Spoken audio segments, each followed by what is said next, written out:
Hello dear students, कैसे हैं आप लोग। आई होप बहुत अच्छे होंगे।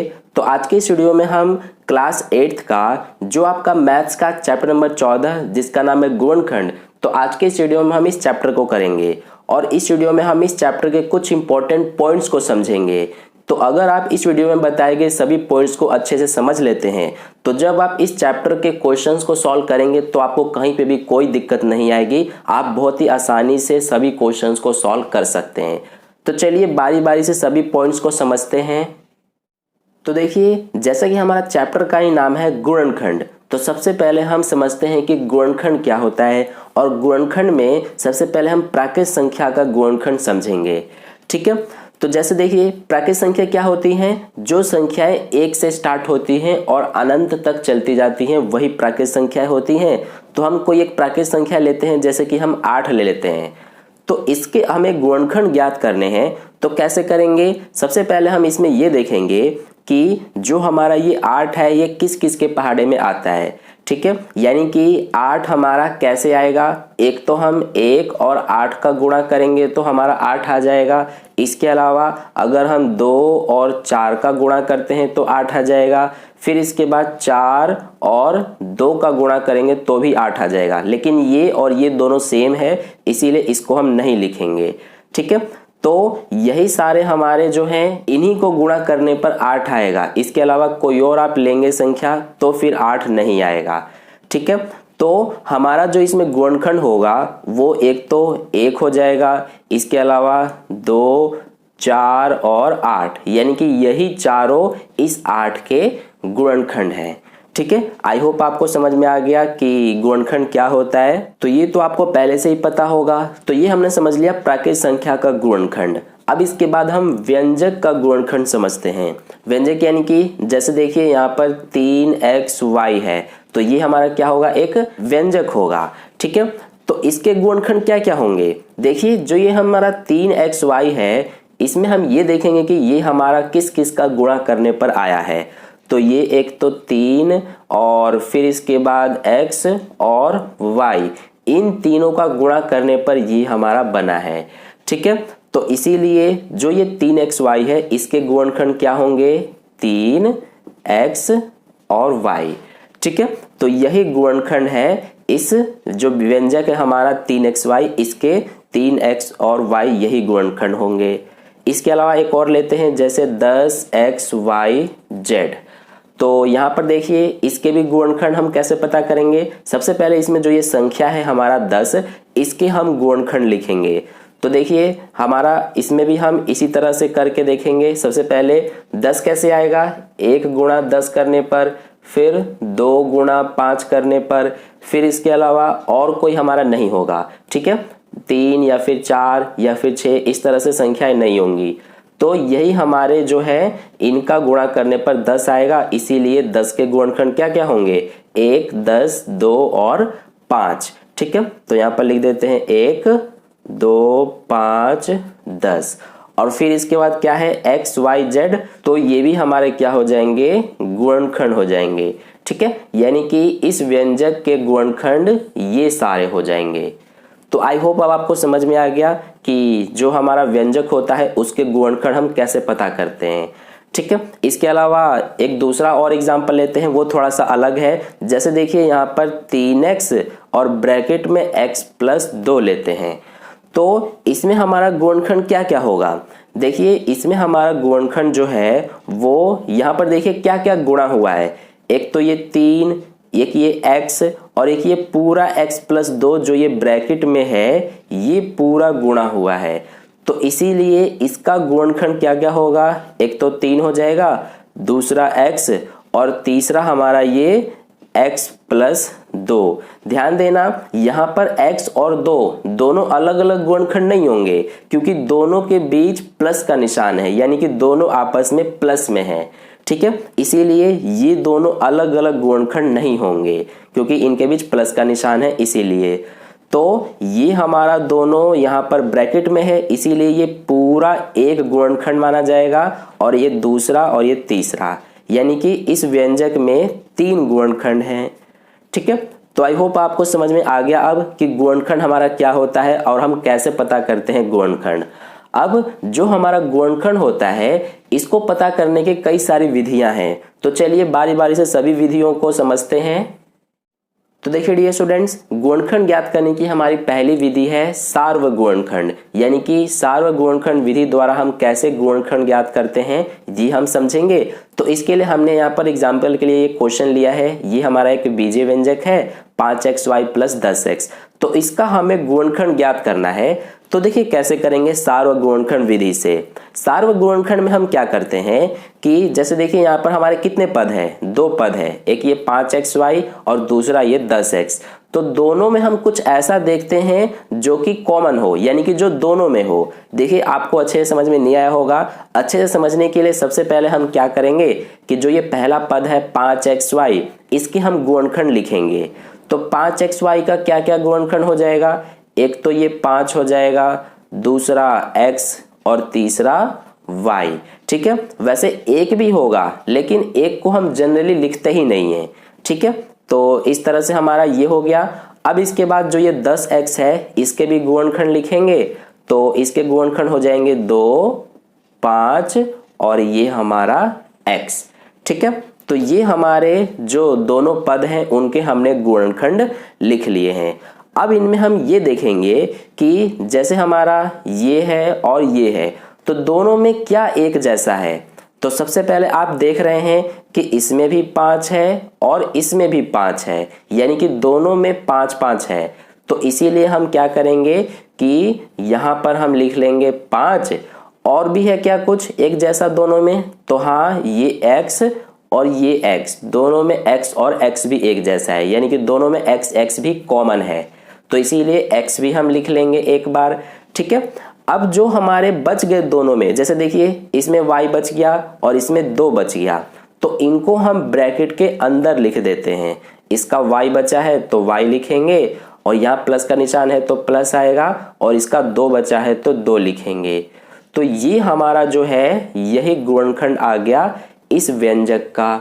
ठीक है, तो ये होता है हमारा सार्वगुणनखंड, जिसमें हम क्या करते हैं कि जो हमें व्यंजक दिया गया होता है, इसमें जैसे कि 2 पद थे इस व्यंजक में, तो दोनों में से हम कुछ कॉमन लेते हैं, यानी कि एक जैसा जो होता है उसको बाहर ले लेते हैं। जैसे 5x जो है वो दोनों में एक जैसा था, इसीलिए हमने इसको बाहर ले लिया, और जो बच जाता है उसको हम ब्रैकेट के अंदर लिख देते हैं। तो ये होता है हमारा सार्वगुणनखंड विधि, जिसके द्वारा हम गुणनखंड ज्ञात करते हैं। आई होप आपको अच्छे से समझ में आ गया। अब इसके बाद जो हमारा दूसरी विधि है गुणनखंड ज्ञात करने की, वो अब हम समझते हैं। तो देखिए डियर स्टूडेंट्स, जो दूसरी विधि है हमारा गुणनखंड ज्ञात करने की, वो विधि है पदों का पुनः समूहन। तो देखिए इस विधि से हम कैसे गुणनखंड ज्ञात करते हैं, इसके लिए हमने यहाँ पर ये क्वेश्चन लिया है, यानी कि ये व्यंजक लिया है 2xy + 2y + 3x + 3। तो इसका हमें गुणनखंड ज्ञात करना है। तो देखिए कैसे करेंगे, पदों का पुनः समूहन इस विधि में हम क्या करते हैं गुणनखंड ज्ञात करने के लिए, कि जैसे इस व्यंजक में कितने पद हैं, 4 पद हैं, 1 2 3 और एक ये 4। तो इसको हम दोबारा से जोड़े में बांट देते हैं, यानी कि जो पेयर होता है उसमें हम बांट देते हैं। जैसे देखिए इसमें 4 पद हैं, तो सबसे पहले इन दोनों पदों का एक जोड़ा बना देंगे और इन दोनों पदों का एक जोड़ा बना देंगे। ठीक है, तो हमारा पहला काम यही होता है। अब इसके बाद हम क्या करेंगे कि जैसे इस पहले वाले जोड़े में ये पहला पद 2xy है, तो इसका हम सबसे पहले गुणनखंड ज्ञात करेंगे। तो 2xy का क्या गुणनखंड होगा, एक तो हो जाएगा 2, दूसरा हो जाएगा x और तीसरा ये y। ठीक है, और जो ये दूसरा पद है 2y, इसके क्या क्या गुणनखंड होंगे, एक तो 2 हो जाएगा और एक ये y हो जाएगा। ठीक है, इसी तरह से जो ये दूसरा जोड़ा है, इसमें देखिए पहला पद 3x है, तो 3x का गुणनखंड ज्ञात करेंगे, तो 3 और x हो जाएगा, और जो ये हमारा दूसरा पद है इसमें सिर्फ 3 ही है, तो इसीलिए इसका गुणनखंड सिर्फ 3 ही होगा। और एक भी हम लिख सकते हैं, ठीक है, इनमें भी हम लिख सकते हैं लेकिन जनरली हम लिखते नहीं हैं। तो ये हमने सभी के जो इसमें चारों पद थे उनके गुणनखंड लिख लिए। अब हम क्या करेंगे कि सबसे पहले जैसे हमारा ये जो दोनों पद थे उनके गुणनखंड ये और ये है, तो इनमें हम कुछ ऐसा देखेंगे जो एक जैसा है। तो देखिए इसमें भी 2 है, इसमें भी 2 है, तो इसीलिए 2 को हम बाहर ले लेंगे जैसे कि हमने इसमें किया था। और क्या है दोनों में एक जैसा, तो देखिए इसमें भी y है और इसमें भी y है, तो y को भी हम एक बार लिख देंगे। अब जो बच जाता है उसको क्या करते हैं, हम ब्रैकेट के अंदर लिख देते हैं। तो इसका x बच गया तो यहाँ पर लिख देंगे, और यहाँ पर देखिए कुछ भी नहीं बचा हुआ है, तो कुछ भी नहीं बचता है तो हम क्या करते हैं कि 1 लिखते हैं, और दोनों के बीच प्लस का निशान है इसीलिए यहाँ पर प्लस आएगा। तो ये हमारा जो है इस वाले जोड़े का ये हमारा गुणनखंड आ गया।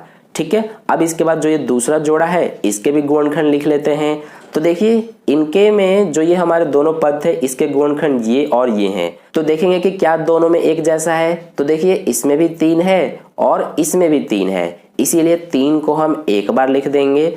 अब कुछ भी ऐसा नहीं है जो दोनों में एक जैसा हो, इसीलिए इनको हम ब्रैकेट के अंदर लिख देंगे। इसका x बचा है और इसका 1, और दोनों के बीच प्लस का निशान है तो प्लस आएगा। ठीक है, तो ये हमारा बन गया गुणनखंड इस दूसरे वाले जोड़े का। अब देखिए इनके बीच में यानी कि इसके और इसके बीच में यहाँ कोई निशान नहीं है तो प्लस का हो जाएगा, क्योंकि जो ये हमारा 3 है ये प्लस में है। ठीक है, तो इस तरह से यहाँ पर आप देख सकते हैं यहाँ तक हमारा हो गया। अब हमारा ये फाइनल आंसर नहीं है, क्योंकि यहाँ पर अब हम क्या करते हैं कि जो हमारा ये ब्रैकेट के बाहर है 2y और ये प्लस का 3, तो इसको हम एक बार इस तरह से एक साथ लिख देते हैं। और जो ब्रैकेट के अंदर देखिए ये और ये हैं तो दोनों एक जैसे हैं, है ना, तो इनको भी हम एक बार इस तरह से लिख देते हैं। अब जो हमारा ये 2y + 3 और x + 1 आया है, यही दोनों हमारा गुणनखंड है इस वाले व्यंजक का।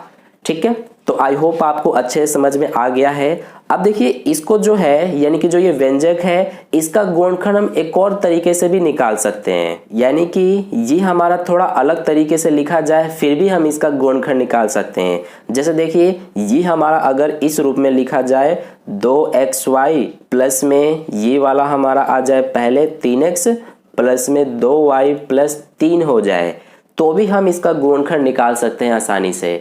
कैसे निकालेंगे, देखिए सबसे पहले क्या करेंगे हम कि पहले वाले जो 2 पद हैं इनका हम जोड़ा बना देंगे, फिर लास्ट वाले दोनों पदों का जोड़ा बना देंगे। अब इस जोड़े में जो दोनों पद हैं इनके हम क्या करेंगे, सबसे पहले गुणनखंड लिखेंगे। तो इनके गुणनखंड क्या क्या हो जाएंगे, तो देखिए इसका 2 और x और y हो जाएगा, और इसका क्या होगा 3 और x। ऐसे ही इनके गुणनखंड लिखेंगे तो इसका 2 और y हो जाएगा और इसका 3 हो जाएगा। ठीक है, तो अब देखेंगे कि इन दोनों में क्या एक जैसा है। तो देखिए x इसमें है और x इसमें है, यानी कि दोनों में x एक जैसा है, यानी x कॉमन है तो x कॉमन लेंगे। अब कुछ भी एक जैसा नहीं है दोनों में, इसीलिए इसका जो बच गया उसको ब्रैकेट के अंदर लिख देंगे, यानी 2 और y बचा है और इसका क्या बचा है 3, तो ये 3 लिखेंगे। दोनों के बीच प्लस का निशान है तो यहाँ प्लस आ जाएगा। ठीक है, इसी तरह से इसमें देखेंगे कि क्या एक जैसा है। तो देखिए इसमें कुछ भी एक जैसा नहीं है, तो जब कुछ भी एक जैसा ना हो तो हम क्या करते हैं कि 1 ले लेते हैं कॉमन। ठीक है, क्योंकि इनमें कुछ भी एक जैसा नहीं है, यानी कि इनके गुणनखंड में 1 भी है, इसके में भी और इसके में भी, मैंने आपको पहले बताया था। तो इसीलिए 1 हमारा यहाँ पर कॉमन आ जाएगा और ये हमारा प्लस का आ जाएगा। ठीक है, फिर इसका क्या बचा, देखिए हमने 1 बाहर लिया है यानी कि कॉमन लिया है, तो इसका 2y बचा, और इसका क्या बचा 1 कॉमन लिया है तो इसका 3 बचा है। ठीक है, तो ये हमारा हो गया। अब देखिए यहाँ पर हमारा क्या होगा कि जो ब्रैकेट के बाहर है यानी ये और ये, इसको हम एक बार लिख देंगे ब्रैकेट के अंदर एक साथ, और जो ब्रैकेट के अंदर दोनों एक जैसे हैं इनको भी हम एक बार लिख देंगे इस तरह से। तो यहाँ पर आप देख सकते हैं यही हमारा गुणनखंड आ गया। यहाँ पर भी हमारा यही आया था और यहाँ पर भी यही आया है। ठीक है, क्योंकि दोनों एक ही व्यंजक था, बस इसके जो पद हैं वो आगे पीछे थे। ठीक है, तो इस तरह से आए फिर भी आपको ऐसे ही करना है, और इस तरह से आए फिर भी आपको ऐसे ही करना है, आंसर आपका बिल्कुल एग्जैक्ट आएगा। ठीक है, तो ये हमारा था पदों का पुनः समूहन। इस विधि से हम कैसे गुणनखंड ज्ञात करते हैं ये हमने सीख लिया। अब हम नेक्स्ट पॉइंट की तरफ बढ़ते हैं। तो डियर स्टूडेंट्स, अगला पॉइंट है हमारा कि सर्वसमीका द्वारा गुणनखंड, यानी कि हम सर्वसमीका यानी कि जो फॉर्मूले होते हैं उससे कैसे गुणनखंड ज्ञात करते हैं वो अब हम सीखेंगे। तो इसके लिए सबसे पहले आपको सर्व समीकरण याद होना चाहिए। पहला आपको a प्लस बी का होल स्क्वायर, ये वाली सर्व समीकरण याद होनी चाहिए। तो क्या होता है इसके बराबर में a square plus 2ab plus B square. दूसरा आपको याद होना चाहिए a माइनस बी का होल स्क्वायर, तो क्या होता है इसके बराबर में a square minus 2ab plus B square. और तीसरा लास्ट आपको याद होना चाहिए a plus B a minus B, तो इसके बराबर होता है a square minus B square. ठीक है, तो ये हमारे तीन फॉर्मूले हैं, तीन सर्व समीकरण है, इसे आपको याद कर लेना है अच्छे से। ये आपने पिछले चैप्टर में भी पढ़ा हुआ है। ठीक है, तो अब देखिए हम कैसे सर्व समीकरण द्वारा गुणनखंड ज्ञात करते हैं। इसके लिए इसे समझने के लिए अच्छे से हम यहाँ पर एक क्वेश्चन ले लेते हैं, जैसे x square plus 8x plus 16, ये हमारा एक व्यंजक है, इसका हमें गुणनखंड ज्ञात करना है। तो देखिए कैसे करेंगे। सबसे पहले ध्यान दीजिए, ये जो हमारा व्यंजक है ये किस रूप में है, ये a square plus 2ab plus B square के रूप में है। कैसे, देखिए सबसे पहले यहाँ x स्क्वायर है और सर्व समीकरण में हमारा a स्क्वायर है, तो हमें x स्क्वायर को a स्क्वायर के रूप में लिखना है, तो हम इसको x स्क्वायर लिख सकते हैं। ठीक है, यानी कि ये हमारा a की जगह पर x आ गया। फिर इसके बाद प्लस में 2ab है और फिर प्लस में b स्क्वायर है, तो हमें इस 16 को b स्क्वायर के रूप में लिखना है।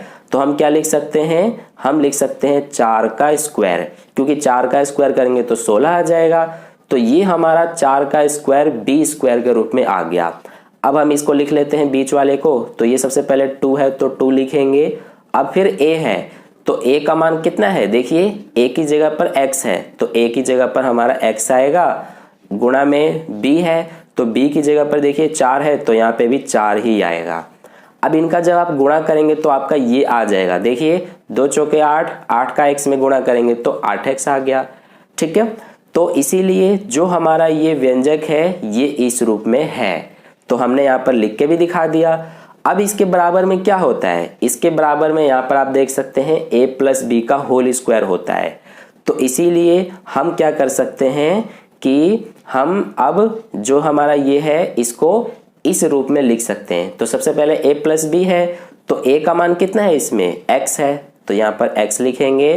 फिर प्लस में b का मान कितना है, ये देखिए 4 है, तो यहाँ पर 4 लिखेंगे, और ये स्क्वायर लगा हुआ है तो स्क्वायर लगाएंगे। अब क्या कर सकते हैं हम, x प्लस 4 का होल स्क्वायर है, यानी कि ये हमारा जो है x प्लस 4 2 बार लिखा जाएगा, क्योंकि जब भी किसी के ऊपर स्क्वायर होता है इसका मतलब वो 2 बार लिखा जाता है। जैसे ये 4 का स्क्वायर ही ले लेते हैं, तो इसका मतलब क्या है कि 4 गुना 4 तभी तो 16 आएगा। ठीक है, तो ये हमारा है सर्व समीकरण द्वारा हम कैसे गुणनखंड ज्ञात करते हैं, ये हमने समझा। तो आई होप आपको अच्छे से समझ में आ गया है। अब इसके बाद हमारा जो नेक्स्ट पॉइंट है उसको समझते हैं। तो देखिए डियर स्टूडेंट्स, जो गुणनखंड ज्ञात करने की हमारी अगली विधि है, जो कि ये लास्ट विधि है, ये हमारी है मध्य पद विभक्त। तो इस विधि से कैसे गुणनखंड ज्ञात करते हैं, इसके लिए हम यहाँ पर एक क्वेश्चन ले लेते हैं, जैसे कि एक्स स्क्वायर प्लस में 5x प्लस में 6। ठीक है, तो देखिए हम इस व्यंजक का गुणनखंड मध्य पद विभक्त करने की विधि से कैसे ज्ञात करेंगे। इसके लिए क्या करते हैं हम कि सबसे पहले जो एक्स स्क्वायर होता है इसके साथ क्या संख्या है, यानी कि क्या गुणांक है, तो कुछ भी नहीं है तो 1 मानते हैं।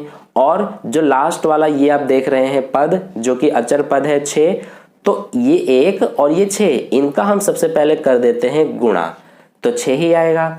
अब हमें 2 ऐसी संख्याएं ढूंढनी होती हैं जिनका गुणा करने पर तो 6 आए और जोड़ने या फिर घटाने पर ये बीच वाला आना चाहिए जो कि 5 है। तो जोड़ने या घटाने पर 5 और गुणा करने पर 6 आना चाहिए, ऐसी 2 संख्याएं हमें लेनी है। तो वो 2 संख्याएं 3 और 2 होंगी, क्योंकि इनका गुणा करेंगे तो 6 भी आ जाएगा और इनको अगर हम जोड़ेंगे तो 5 भी आ जाएगा। तो सबसे पहला काम हमारा यही होता है कि दोनों संख्याएं हमें ढूंढनी होती हैं। तो हमें मिल गई 3 और 2। तो क्या करते हैं अब हम कि इस पहले वाले को तो हम एज इट इज उतारते हैं। अब इस बीच वाला जो पद है हमारा, इसकी जगह पर हम इन दोनों को लिखते हैं जो हमने ढूंढा है। तो सबसे पहले है 3, तो यहाँ पर 3 लिखेंगे और इसके साथ x लगाएंगे क्योंकि ये भी x में है। फिर है 2, तो ये भी प्लस का है तो यहाँ पर 2 लिखेंगे और इसके साथ भी x, और लास्ट वाले को भी ऐसे का ऐसा ही लिखेंगे। यानी पहला और लास्ट दोनों को एज इट इज उतारते हैं, बस बीच वाले की जगह पर हम दो संख्या जो हमने ढूंढा है उनको लिखते हैं। अब इसके बाद इन दोनों में हम कॉमन लेंगे, फिर इन दोनों में कॉमन लेंगे। तो इन दोनों में क्या कॉमन आ सकता है, तो इन दोनों में से x कॉमन आ सकता है। तो देखिए इसमें से x स्क्वायर का मतलब क्या है, x गुना x, तो एक x बाहर आ गया तो एक x बचा हुआ है। ऐसे ही 3x में से x बाहर चला गया तो 3 बच गया। इन दोनों में देखिए क्या कॉमन आ सकता है, तो इन दोनों में से 2 कॉमन आ सकता है, तो इसका बचेगा x और इसका क्या बचेगा 3। ठीक है, तो ये हो गया। अब देखिए हम क्या करते हैं, जो ये और ये ब्रैकेट के बाहर है इसको हम इस तरह से लिख देते हैं एक बार, और जो ब्रैकेट के अंदर दोनों एक जैसे हैं इनको भी हम एक बार लिख देते हैं। ध्यान रखना ब्रैकेट के अंदर दोनों ये जो आ रहे हैं ये एक जैसे ही आने चाहिए।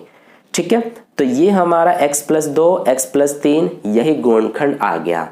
आई होप आपको अच्छे समझ में आ गया जो मध्य पद विभक्त करने की विधि है ये। ठीक है, तो ये हो गया हमारा। अब इसके बाद जो अगला पॉइंट है उसको अब हम समझते हैं।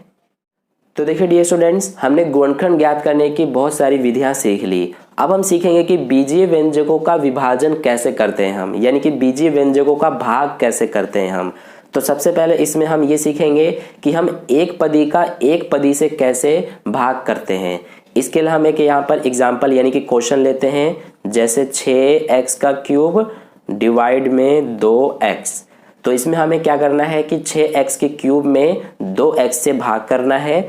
तो इसको हम क्या कर सकते हैं, इस तरह से लिख सकते हैं 6x³ बटे में 2x, क्योंकि भाग का मतलब बटे में होता है। ठीक है, अब देखिए भाग करने के लिए सबसे पहले हम क्या करेंगे कि इसको हम गुणनखंड के रूप में लिख लेंगे, यानी कि इस तरह से 6 गुणा में x³ है, इसका मतलब x हमारा 3 बार लिखा जाएगा इस तरह से, बटे में 2x है तो इसको हम किस तरह से लिख सकते हैं 2 गुणा में x। ठीक है, यानी कि हमने इसको इस तरह से 6x³ और 2x को गुणनफल के रूप में लिख दिया। ठीक है, अब देखिए हम ये देखेंगे कि यार दोनों में एक जैसा है। जैसे देखिए यहाँ पर 6 और 2 दोनों कट जाएंगे 2 के पहाड़े से, ये 2 एकम 2, ये 2 तिया 6, और ये 1x से 1x कट जाएगा तो क्या बचा, सिर्फ ये बचा ऊपर 3 और ये x और x यानी कि x²। तो 3x² जो है यही हमारा आंसर है, यानी कि इसमें इससे भाग करने पर हमारा आंसर 3x² आएगा। ठीक है, तो आई होप आपको अच्छे समझ में आ गया कि एक पदी का एक पदी से हम कैसे भाग करते हैं। अब बहुपद का एक पदी से कैसे भाग किया जाता है इसको अब हम समझेंगे। तो इसके लिए यहाँ पर हम एक क्वेश्चन लेते हैं, जैसे कि 24, यहाँ पर ब्रैकेट में x² फिर प्लस में xy² प्लस में xyz², और भाग करना है हमें किससे, 8xyz से। ठीक है, तो इसको हम सबसे पहले क्या कर सकते हैं कि इस तरह से लिख सकते हैं 24 ब्रैकेट में x² प्लस xy² प्लस में xyz², और बटे में हमारा ये आ जाएगा 8xyz।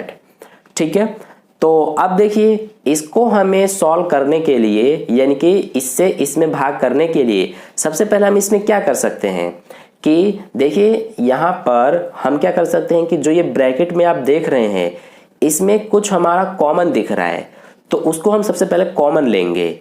ठीक है, तो देखिए कैसे लेंगे, 24 तो हमारा एज इट इज लिखा जाएगा। अब देखिए इसमें x² है, इसमें xy² है और इसमें xyz² है। तो मैं देख रहा हूं कि इन तीनों में, इसमें और इसमें x जो है वो तीनों में ही है, इसीलिए x को मैंने ब्रैकेट से बाहर ले लिया, और y भी तीनों में है, इसके अलावा z भी तीनों में है। तो हमने यहाँ पर xyz को इस ब्रैकेट के अंदर से बाहर यानी कि कॉमन ले लिया।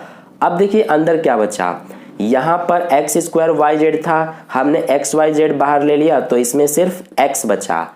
इसका एक्स वाई जेड बाहर ले लिया, यहाँ पर वाई स्क्वायर था इसीलिए इसका सिर्फ वाई बचा और इसका सिर्फ जेड बचेगा, बटे में हमारा जो है वो उतार देंगे 8xy जेड।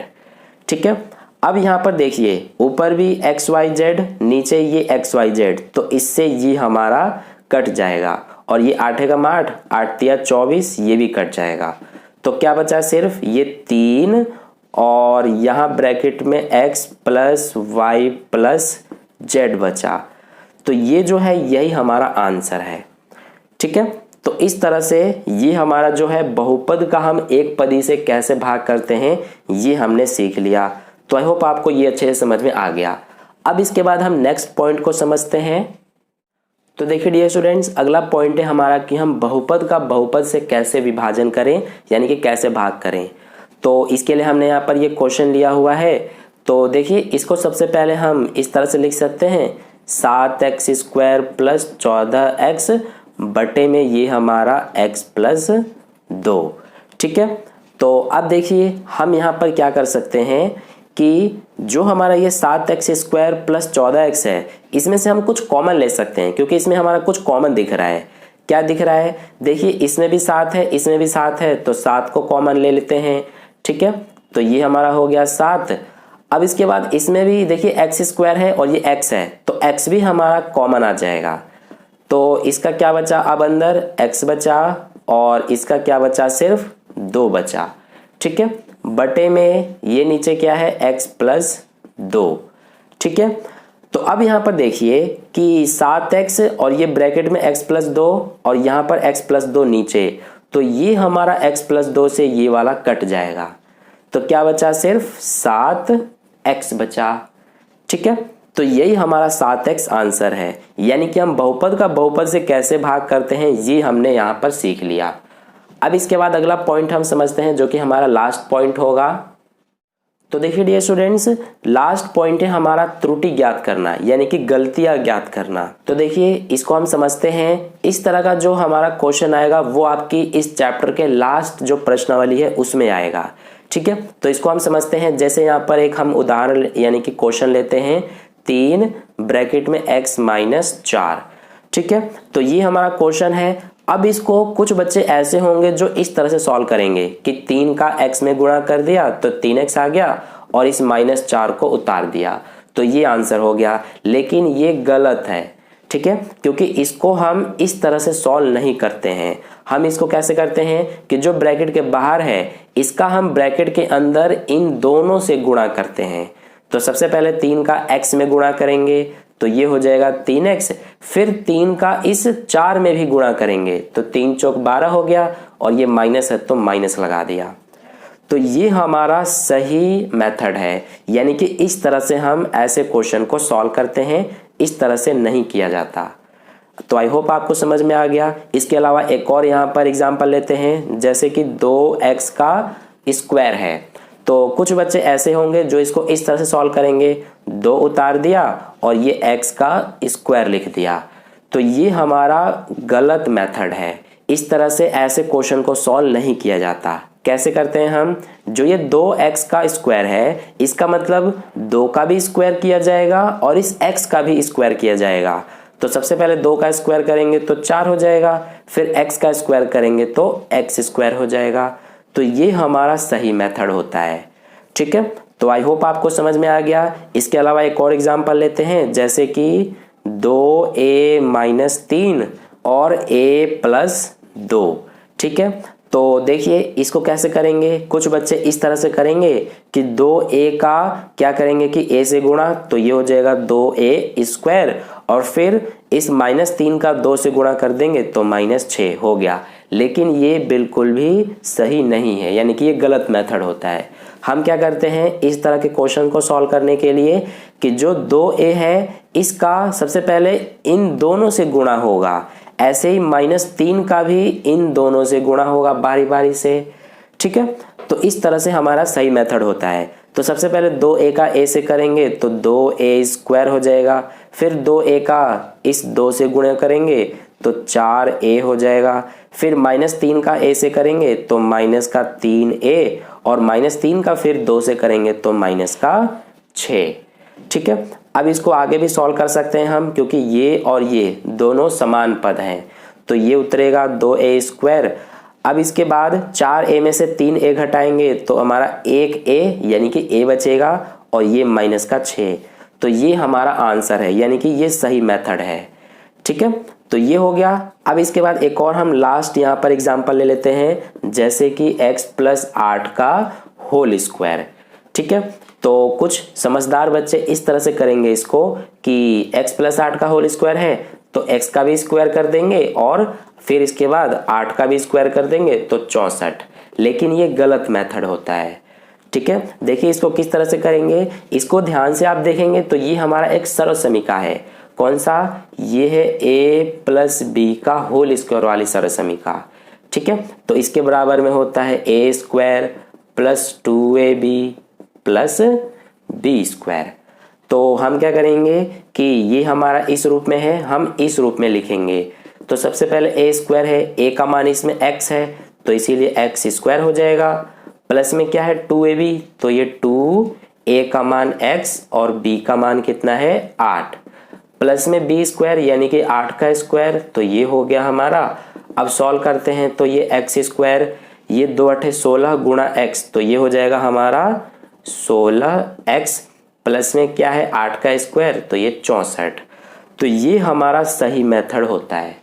ठीक है, तो यहाँ पर ये हमने कुछ एग्जाम्पल के थ्रू समझा कि किस तरह से हम सॉल्व करते हैं। आई होप आपको अच्छे से समझ में आ गया। तो इस वीडियो में बस इतना ही। आई होप आपको जितने भी पॉइंट्स मैंने समझाए हैं ये सारे पॉइंट्स अच्छे से समझ में आ गए हैं। और इस वीडियो में यानी कि इस चैप्टर के लिए इतने ही पॉइंट्स थे। तो इन सभी पॉइंट्स को आप अगर अच्छे से समझ गए तो इस चैप्टर में जितने भी क्वेश्चंस आएंगे वे सारे क्वेश्चंस को आप बहुत ही आसानी से सॉल्व कर सकते हैं।